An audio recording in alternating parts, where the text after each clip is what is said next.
আজকের এই দিনটি প্রত্যেক মুমিন মুসলমানদের জন্য অনেক বেশি গুরুত্বপূর্ণ। এই দিনে আল্লাহর কাছে আপনি যা চাইবেন আল্লাহ কিন্তু আপনাকে তাই দিবেন। সো হ্যালো এভরিওয়ান, আসসালামু আলাইকুম। কি অবস্থা সবার? সবাই কেমন আছেন? যেহেতু আজ শবে বরাত, আমি শবে বরাতের কথা বলতেছি। শবে বরাতের জন্য বাসায় তো অনেক বড় আয়োজন করা হয়েছে। এখানে মাছ আনা হয়েছে, মাংস আনা হয়েছে। আর আমার আম্মু চলে গিয়েছেন জায়ানকে নিয়ে স্কুলে। আর আম্মু স্কুলে যাওয়ার পর মানে বাসাতে আমার ছোট ভাই মাছ নিয়ে আনলো, মানে মাংস আনলো। তো সবকিছু হিজিবিজি লেগে গিয়েছে, মানে কোনটা রেখে কোনটা করব। আসলে মাছটা পরে রান্না করব, আগে ভাবলাম যে মাংস রান্না করি। মাছ যেহেতু অনেকগুলো, তো ভাবলাম মাছটা পরে মানে বানাবো, আগে মাংসটা বসিয়ে তারপর কিন্তু এক এক করে কাজ করব। আর আমার আম্মু বাসায় থাকলে আমাদের মানে সব কাজ সহজ হয়ে যায়। আসলে আম্মু যেদিন বাসা থেকে যান আর বাসায় মাছ মাংস আনা হয়, তখন আমাদের মাথায় যেন আকাশ ভেঙে পড়ে, কারণ এতগুলো মাছ কিভাবে বানাবো। তো আমার বোনকে বললাম যে তুমি মানে মাংসটা মানে আমাকে রেডি করে দাও, আমি রান্না বসিয়ে দিব। যেহেতু আমার আয়ান বাবু আছে, আয়ান বাবুকে তো রাখতে হবে। তো এইদিকে আমার বোনও দিয়ে দিল মাংসগুলো, মানে কেটে পরিষ্কার করে, মানে সবকিছু কিন্তু রেডি করে দিল। এখন আমি রেডি টু কুক যেটাকে বলা হয়, এখন আমি রান্না করে নিব। আর ইন্ডাকশনে রান্না করব। আমি চেয়েছিলাম মাটির চুলাতে রান্না করতে, তবে মানে মাটির চুলা রান্না করতে পারবো না। এখন আমি ইন্ডাকশনে তরকারিটা বসিয়ে দেখেন মাছটা বানিয়ে নিতেছি। আর অনেকগুলো মাছ, এই মাছগুলো যে মানে কবে কাটা শেষ হবে আমি নিজেই কিছু বুঝতে পারছি না।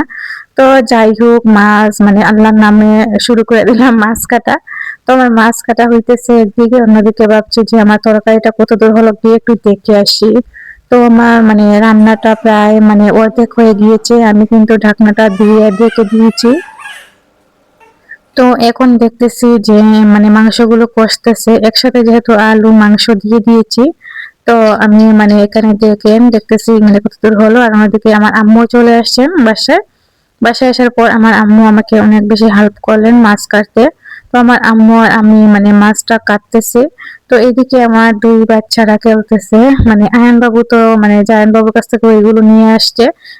জায়ান বারবার মানে নিয়ে নিচ্ছে, বলতেছে আম্মু ও মুখের মধ্যে ঢুকিয়ে দিবে। তো এদিকে দেখেন আমার মানে রান্নাটা, তো আমি মানে নিচে না যাতে না লেগে যায় তার জন্য একটু পানিও দিয়ে দিলাম।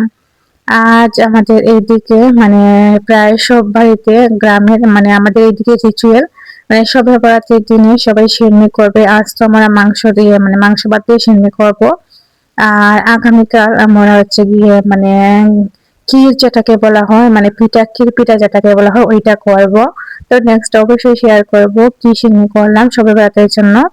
তো এইদিকে দেখেন আমার মানে তরকারিটা হয়ে গিয়েছে, যেহেতু সিন্নি মানে বেটে দিব। আর আমি এখানে দেখেন মানে তরকারি নিয়ে তারপর ভাতের সাথে মানে ঢেলে দিব আর কি, মানে একসাথে মিশ্রণ করে তারপর দিয়ে দিব সিন্নি। আর গ্রামে থাকলে মানে এই সুযোগ সুবিধাগুলো পাওয়া যায়, অনেক বেশি ভালো লাগে এই রিচুয়াল গুলা। তো জানি না আপনাদের এইদিকে সবে বরাতের দিনে কি করা হয়। তো সিন্নি করে মানে আগামীকাল রোজাও রাখবো, আর আজ রাতে তো নামাজও পড়তে হবে।